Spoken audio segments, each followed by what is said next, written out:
Greetings everyone and welcome. I'm your host Captain Rye, and today's video has got me back in one of my favorite Tier 6 premium cruisers in the game, the HMAS Perth, here in World of Warships. As the battle gets underway here, it's Trident, and it's a standard battle mode. And I've spawned closest to what would be the C cap point. So I'm going to head down the east side of the map here and see what I can spot. Now, remember, the Perth is a very lightly armored cruiser, and so being spotted is something that I don't want to have happen, especially not with a number of battleships in the game and their long range. Have my catapult fighters up as I move into range of this enemy Miyoko here. Pop my smoke screen here. The catapult fighter is going to help keep these guys highlighted, as well as hopefully spot any potential torpedoes should one of the two enemy destroyers decide to head this direction. Now, taking a look at the team's lineup here, it is a Tier 7 maximum game, and the enemy team does have a bit of a destroyer advantage. And I say a bit of a destroyer advantage because their destroyer advantage is only in that they have two of them. As we will see here in a moment, one of those destroyers, well, I don't know what happened to him, but he's going to pop up and be a little bit of a thorn in my side for a little bit. Now, getting shots off high explosive downrange at this Texas. Notice that I set him on fire once and he put that fire out. You also notice that he's moving particularly slowly, and you can see how quickly he's moving based on the smoke dispersion coming out of his stack there. He's not moving quickly, so it took a few shots here to try and get ranged in there. It actually looked like he was stopping for a second.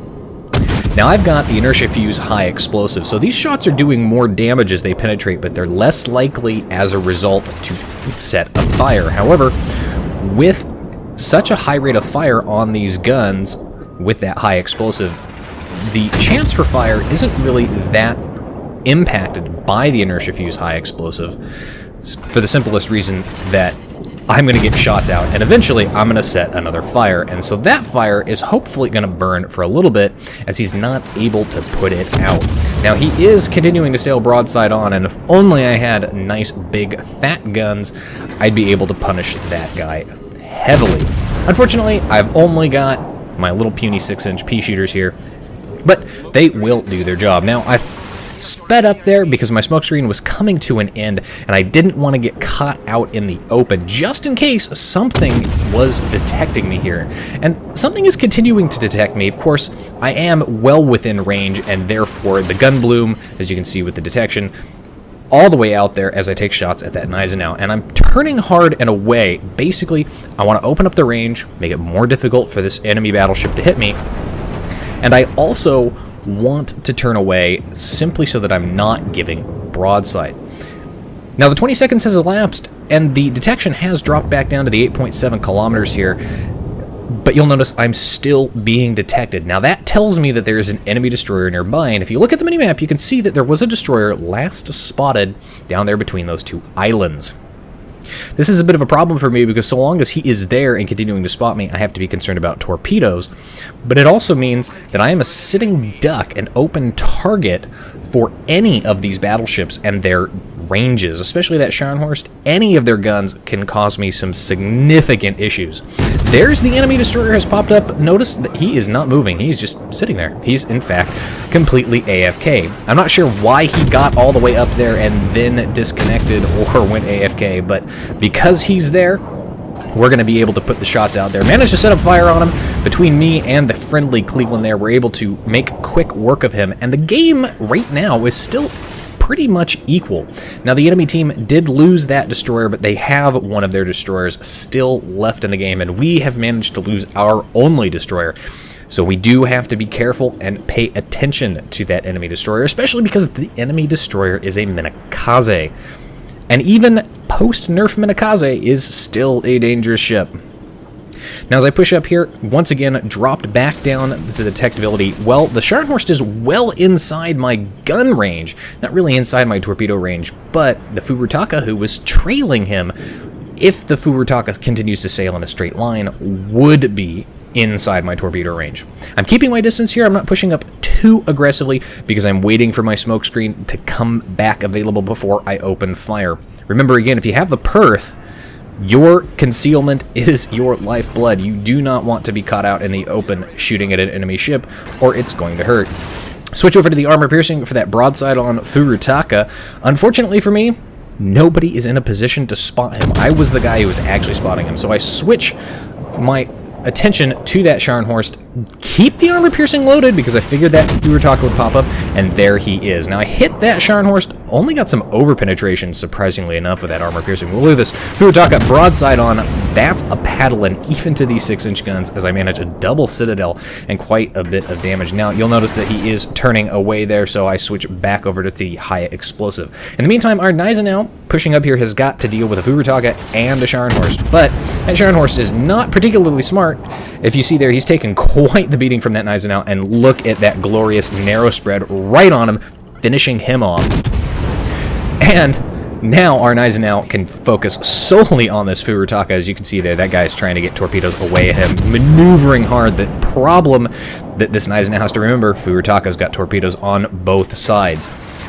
Not too concerned that that Gneisenau was not going to be able to take out that Furutaka. Unfortunately, those torpedoes did finish him off. And now there's nothing inside my gun range that's visible to me that I can hit. So, while I still have 33 seconds of smoke left here, not in any position to shoot at anybody. So, pour on the speed, and I'm actually going to head over to the west side of the map here, because, as you can see, there's a smoke screen. Now, there aren't any other ships on my team that should be able to lay a smokescreen at this point. So I know that's not a friendly smokescreen, plus I can't see anybody in it, and if you caught the glimpse there, little red triangles, those are the enemy's torpedoes. So I'm headed over there to see if I can flush out that enemy destroyer.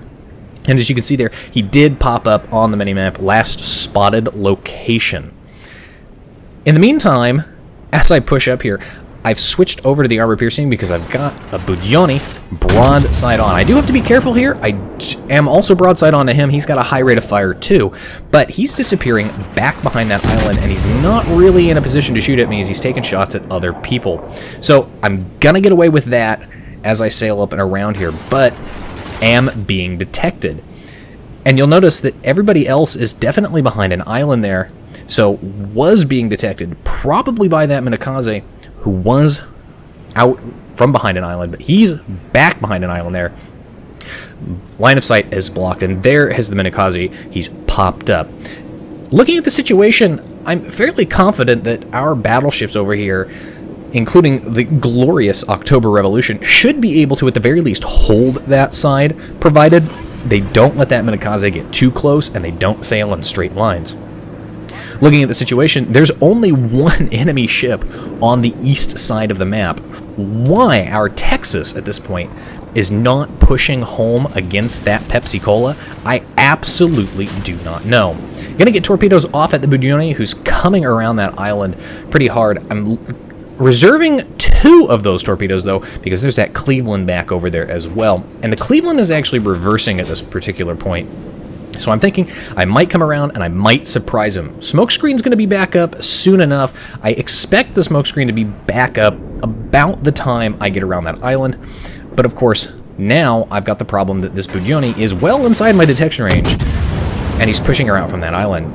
Gonna get armor piercing loaded, shots off, just of course as he turns away. Good hit on him, trying to get those shots off as I keep the island between me and him for cover.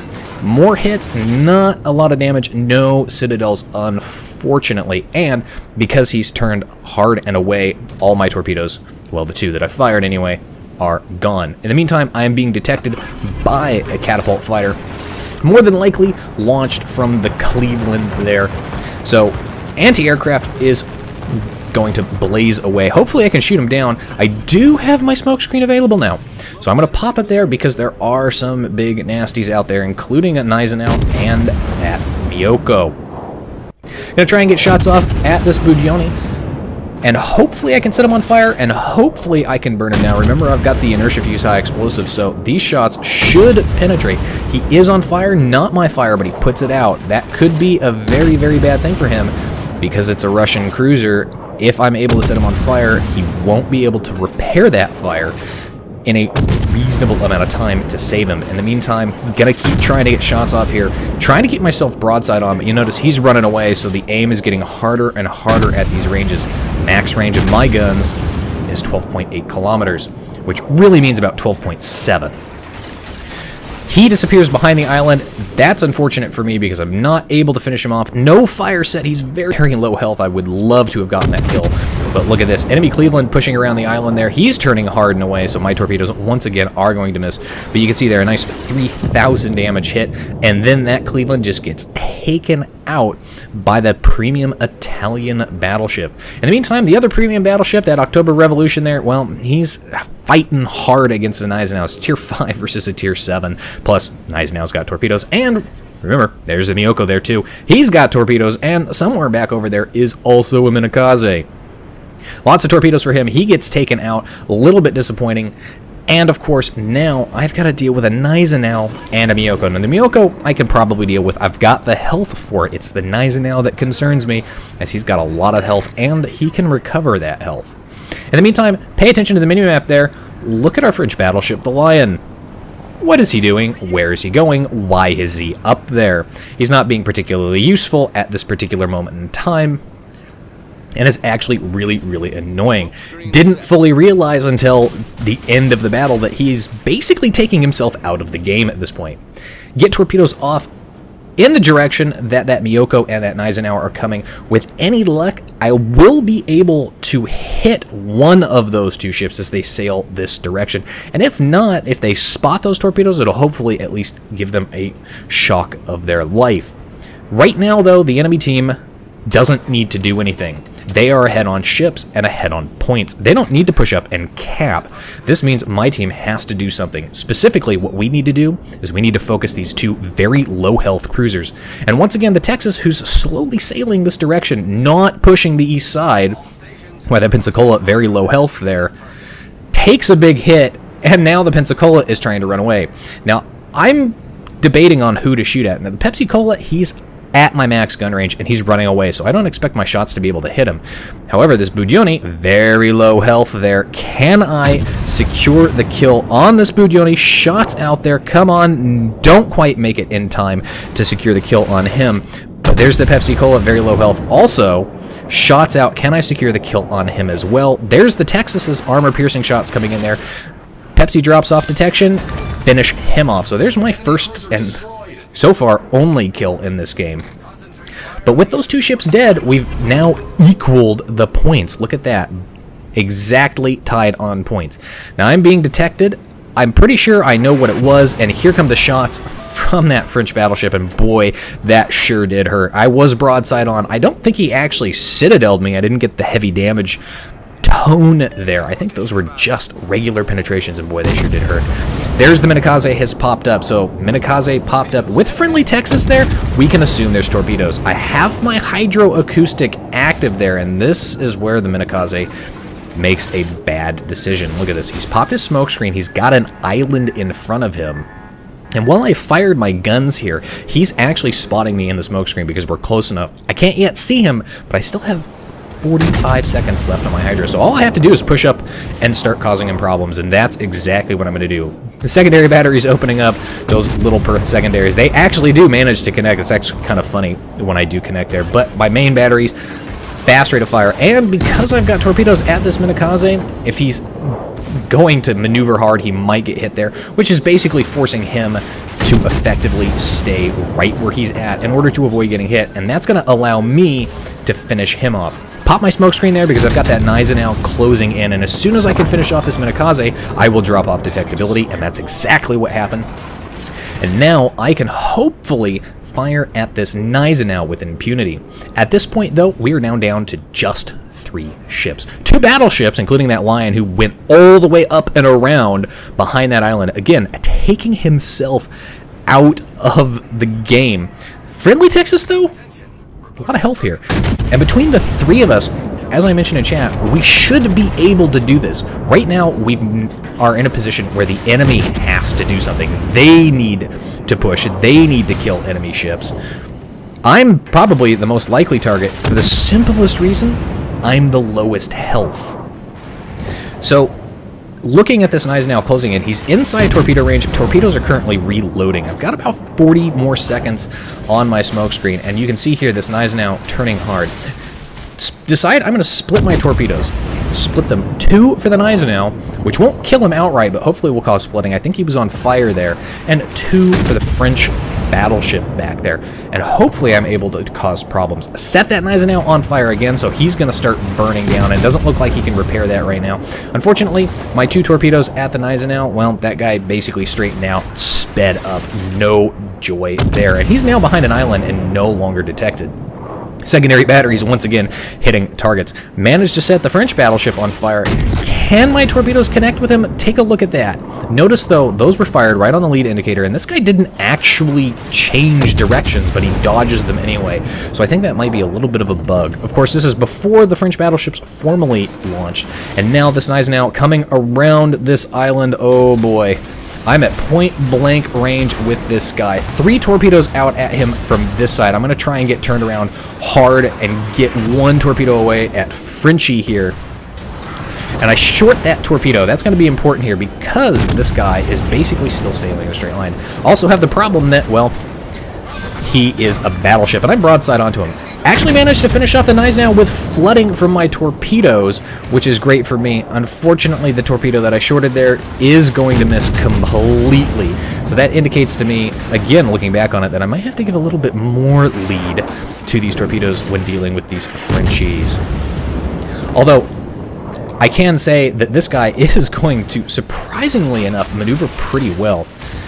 More torpedoes out there. Again, notice, on the lead indicator with at least 2 of them.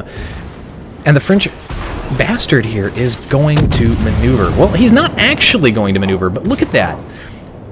2 on the lead indicator went forward of him. 2 behind the lead indicator went behind him. He just dodged all of those. That's actually kind of impressive.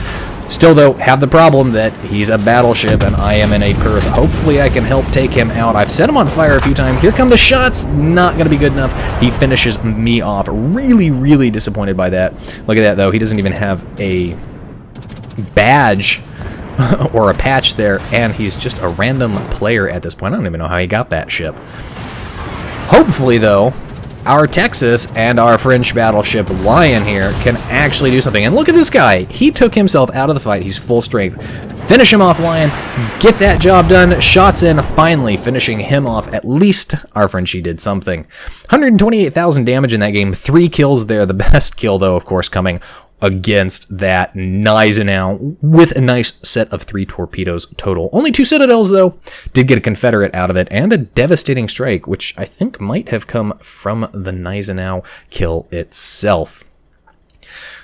But, of course, proving that teamwork is absolutely important, and the Perth is quite capable as I top the team at 1900 base XP here. The Texas, a little bit above the Lion, but the Lion, I'm surprised, has as much XP as he did based on how he performed in that battle.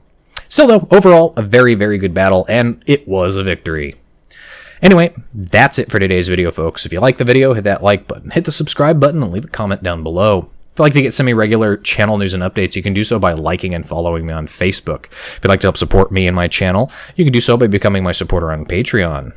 If you've got a replay like this one that you'd like to see featured on my channel or like me to take a look at, you can send it to my email. And if you'd like to watch me play various games live, you can do so by following me on Twitch. Not there often, but when I am there, it's usually fairly entertaining. You can find the links for all of those in the video description down below. And as always, I'll see you next time. This is Captain Rye, signing off.